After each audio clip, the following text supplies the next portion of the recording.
경륜, 곧 계획표 혹은 시간표입니다. 그런 차원에서 오늘은 창세기 1장을 한번 펴시고요. 성경은 그 다음에 책은 94면을 한번 보고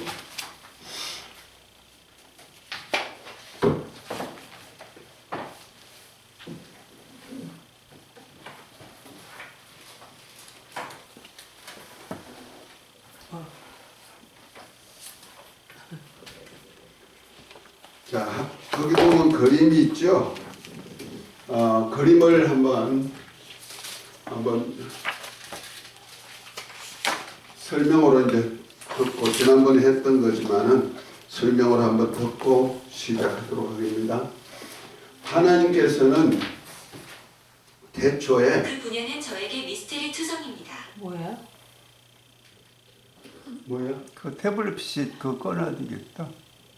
PC 태블릿 PC 컴퓨터요. 목사님.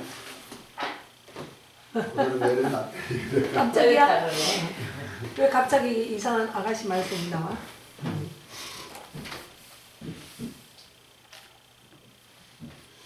하나님께서 태초에 하나님이 다스리실 나라를 성부 하나님이 다스릴 나라를 세우고자 아들을 후사로 세워가지고 이제 저로 말미암아 모든 세계를 창조하시는데 그 나라가 바로 만유라는 나라를 세우기 원한다.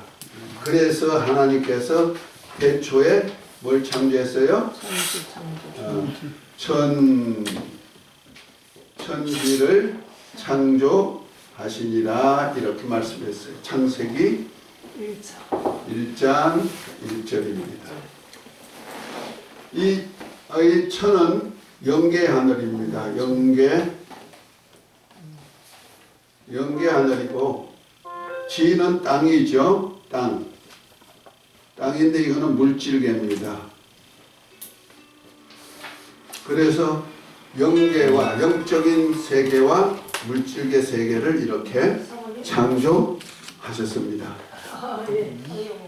그리고 이 창조한 세상에 하나님께서 하나님의 이 하늘에다가 하나님이 보호자를 두시고 하나님이 이곳에 임재하셔서 사역할 것을 계획을 하신 것입니다.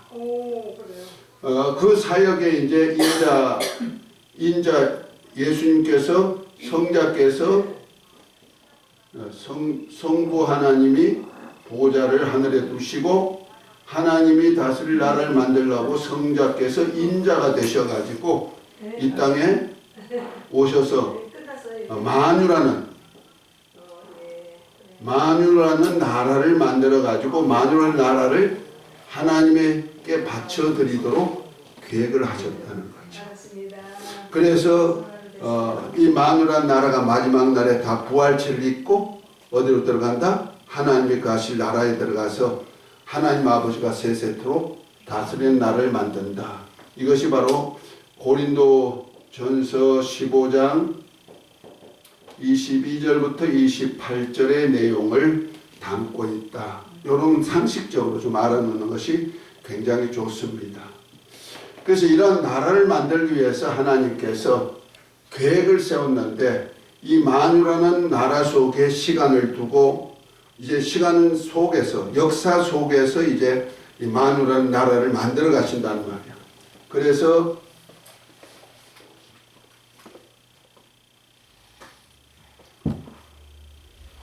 새로 샀는데도 이렇게 잘 안 돼. 새 거 사왔는데. 그래서 하나님이 태초에 나라를 세우실 계획을 하셨다. 이것을 하나님 나라 경륜이라 그러고 이 시간 역사 속에 하나님이 다스릴 왕국을 세워서 왕국이 완성되는 때까지 역사를 펴가신단 말이에요. 이 사역의 주동자가 누구다? 인자로 오신 예수 그리스도. 그래서 예수님은 알파가 되시고 끝 오메가가 되신다 하고 말씀했어요. 모든 역사를 누가 주관해 가신다? 예수님께서 주관해 가신다는 거죠. 그래서 세우신 나라가 하늘에는 이제 하늘과 땅을 만드셨는데 하늘에는 하나님이 보호자를 두시고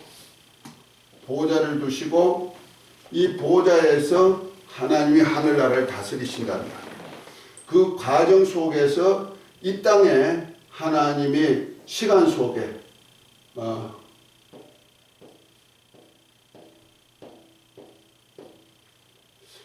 역사를 두는데 하나님이 태초에 만물을 이제 창조하시죠.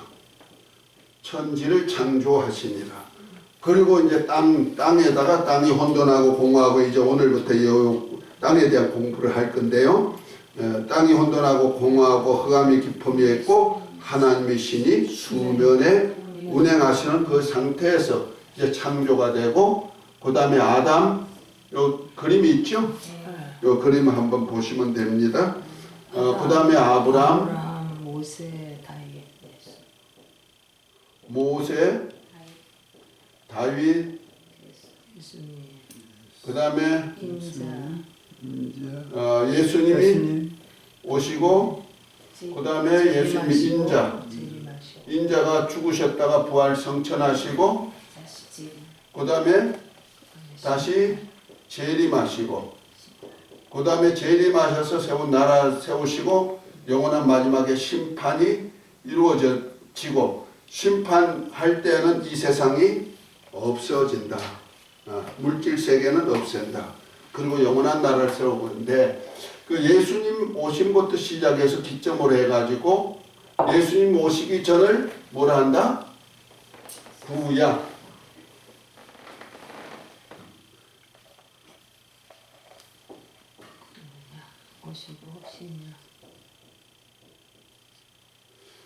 구약이라 하고 예수님이 오신 후를 신약이라고 한다. 약속. 옛 약속, 새 약속. 그런데 옛 약속은 하나의 땅에다가 하나님의 나라를 하늘나라를 이 땅에다가 건설하기 위한 약속이다.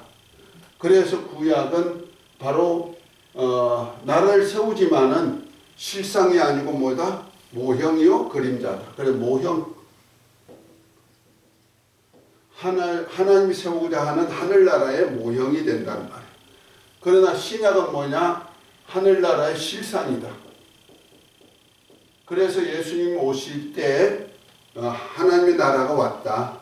천국이 왔다. 이렇게 표현하는 겁니다. 그래서 구약 때 일어나는 모든 사건들은 예수님을 통해서 세울 하늘나라 천국에 대한 하나의 그림자요 모형이다. 비유다. 이렇게 얘기하는. 그래서 그 성막을 세울 때도 하나님이 거하실 집이죠. 성막을 세울 때도 구약에 세운 모세를 통해서 세운 성막 혹은 솔로몬을 통해서 세운 예루살렘의 성전 이런 것들은 다 어디의 모형이야? 하늘나라 예수님을 통해서 세우실 성막 혹은 성전의 모형이요 그림자란 말이야. 그래서 예수님이 세우신 성전 모세가 모세가 이 땅에다가 성막을 세우듯이 예수님은 이 땅에다가 저와 여러분들의 몸을 성전으로 삼으셨단 말이에요. 그러니까 구약의 이스라엘 백성들과 함께 세운 성막은 하나의 그림자요 모형이요 비유다. 자 히브리서 9장을 창세기 표현하는데 히브리서 9장을 한번 봅니다. 성막에 대한 얘기를 하면서 이렇게 얘기합니다. 첫 언약에도 9장 1절 첫 언약에도 섬기는 예법과 세상에 속한 성소가 있더라. 이렇게 하면서 성전에 대한 얘기를 다 이렇게 합니다. 그러나 8절부터 보면 이렇게 하면 성령이 이로써 보이신 것은 첫 장막에 서 있을 동안에 성소에 들어가는 길이 아직 나타나지 아니한 것이라. 하늘 성소에 들어가는 길이 아직 나타나지 않았다는 말. 그러면서 하는 소리가 9절에 이 장막은 현재까지 비우니 이에 의지하여 드리는 제사 예물과 제사가 섬기는 자들로 그 얌심상 온전케 할 수 없나니 이런 것들은 먹고 마시는 것과 여러 가지 씻는 것과 함께 육체 예법만 되어 개혁할 때까지 맡겨둔 것이라. 개혁이 돼야 된다는 거죠. 그래서 쭉 넘어가면은 어디 나오나 23절에 보면 이렇게 나옵니다. 그러므로 하늘에 있는 것들의 모형은 그 하늘에 있는 것의 모형이라는 거죠.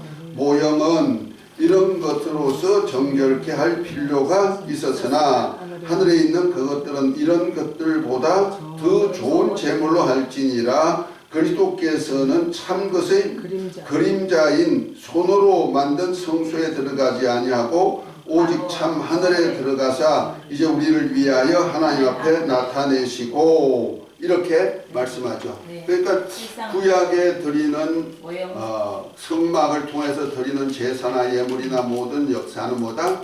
그림자요, 모형이요, 비유다. 이렇게 얘기하는 거예요. 이해가 됐죠? 그런데 예수님이 오셔서 뭐냐? 참 것을 이제 개혁을 시킨다는 참 것으로. 그래서 참 것이 뭐냐? 그래서 예수님이 하나님의 나라를 가지고 이 땅에 왔단 말이에요. 그래서 천국이 왔다 이렇게 표현하죠.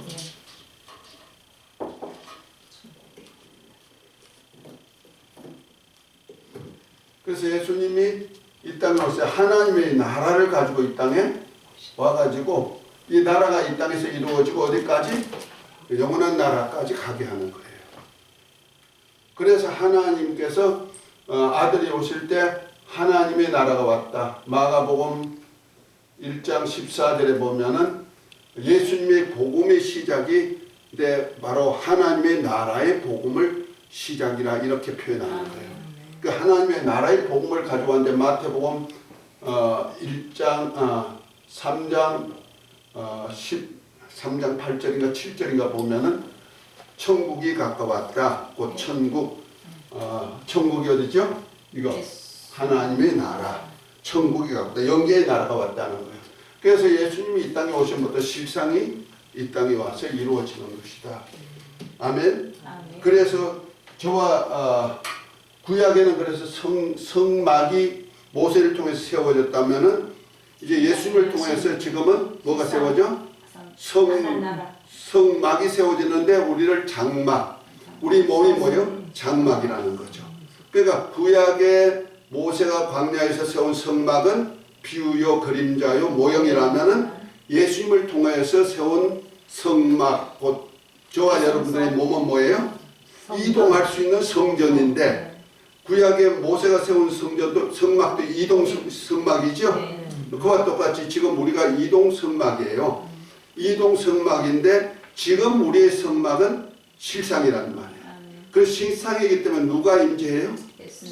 하나님이 친히 임재하시는 거예요. 아멘. 그래서 고린도전서 3장 16, 17절에 보면은 너희 몸은 하나님이 가시는 성전이다. 6장 18, 19절에 보면은 예수님이 피로 값주고 사서 성령이 가시는 전이다. 이렇게 표현하고 있죠. 아멘. 그래서 저와 여러분들은 이제 우리 몸이 실상이에요. 그래서 우리 몸이 이제 어디에 속한다면 하나님의 소유가 된 거예요. 그래서 계시록 5장 9절 10절에 보면 우리를 예수님이 피로 사가지고 하나님 아버지께 드려서 나라가 되고 제사장이 되고 땅에서 왕노릇하는 삶이 됐다는 거죠. 그래서 저와 여러분들이 이제 우리 몸이 뭐예요? 하나님의 나라고 성전이고 성전의 실상이에요. 그럼 우리 장막집이 무너지면 어디로 가요? 실체는 이제 하늘나라 갔는데 솔로몬이 예루살렘에다가 성막을 세웠잖아요. 성전을 세웠죠. 성전. 그래서 예루살렘 성전이라 그래요. 그런데 계시록 마지막에 보면 이 하늘나라가 어디에 이루어져요? 하늘나라 예루살렘이 이루어지는 거예요. 그래서 예루살렘 하늘나라 구약의 모세를 통해서 세운 다윗의 후손 솔로몬을 통해서 세운 성전은 하나의 그림자요 모형이라면은 이 하나님께서 친히 다스릴 하나님의 집, 그 새 하늘에 있는 새 예루살렘은 실상이라는 거예요. 아멘. 그러니까 우리 신앙생활은 이제는 비유가 아니고 실상 안에서 사는 거예요. 그래서 내가 만약 이 땅에서 성전이 되어가지고 잘 하나님을 모시고 살고 하나님의 뜻대로 살면 하늘나라 예루살렘의 주인이 될 수 있는 은혜가 주어진단 말이야. 그러나 구약에는 아무리 하나님의 하늘나라를 위해서 일했다 할지라도 그건 하나의 그림자의 모형이기 때문에 온전치 못하단 말이야. 그래서 온전한 예수님을 통해서 세울 때까지 그들은 하나의 신앙이라는 고백 속에 있어서 그 믿음 때문에 저들이 영혼이 온전해지는 것이다. 이렇게 말합니다. 그래서 저와 여러분들이 마지막 날에 가는 이곳에는 하늘나라는 누가 있느냐? 지난번에 다 찾았던 건데 한 번만 찾아봅니다. 히브리서 12장 22절부터 24절입니다. 그러므로 히브리서 12장 한번 읽어보실까? 그러나 너희가 이런 것은 시온 같이 안 읽어요? 빨리 누구든 그러나 읽어보세요. 너희가 이런 것은 시온산과 살아계신 하나님의 도성인 하늘의 예루살렘과 천만 천사와 하늘에 기록된 장자들의 모험과 교회와 만민의 심판자이신 하나님과 및 온전하게 된 의인의 영들과 새 언약의 종모자이신 예수와 및 아벨의 피보다 더 나은 것을 말하는 뿌림핀이라. 아멘. 자, 여기 하늘나라, 하늘에 있는 새 예루살렘이 이루어지고 시온성이 이루어진다 그랬어요. 시온성은 다윗이 하나님의 백성들을 양육할 수 있는 왕국을 세울 때 시온산에다가 왕국을 짓고 거기서 다스렸어요. 그래서 백성들을 다스리는 동네를 시온산이라고 표현한다는 거죠. 시온이라고 표현하죠. 그리고 예루살렘은 하나님의 신약 시대에 예수님을 믿음으로 성전된 사람들, 하나님의 아들들이 된 사람들이 이제 가서 살 수 있는 영원한 처소가 어디예요? 예루살렘. 그러니까 예루살렘과 시온성이 있고 그곳에 누가 있다? 하나님이 계시고 또 누가 계셔요? 어린 양 예수님이 계시고 또 예수님의 피도 그곳에 있더라. 그것만 있는 것이 아니고 또 누가 있다? 천만 천사들도 있다. 그리고 그것만 있는 것이 아니고 하늘에 기록된 장자들 총회, 장자 총회도 있고, 총회란 뜻은 많다는 얘기죠. 회중이란 뜻이고 단체란 뜻입니다. 그 다음에 교회도 있다. 그 다음에 뭐요? 온전케 된 의인의 영들도 있다. 이렇게 인간으로서는 세 종류가 있음을 얘기하고 있어요. 장자들의 총회는 나중에 왕이 될 사람이죠. 분봉왕으로 하나님의 왕으로 다스리실 때에 분봉왕으로 하늘나라 어떤 사람은 10골, 어떤 사람은 5골, 어떤 사람은 1골 맡아가지고 관리할 수 있는 사람 하는 뜻입니다. 교회는 바로 예루살렘의 주인들 하나님의 아들들이죠. 의인의 영들은 온전케 된 의인의 영들이니까 옛날에는 뭐예요? 온전케 되지 못했죠. 온전한 것이 아니니까 제사와 예물도 다 그림자요, 비유요, 모형이었는데 이제 예수님이 십자가에 달려 죽으시고 부활하심으로 인해서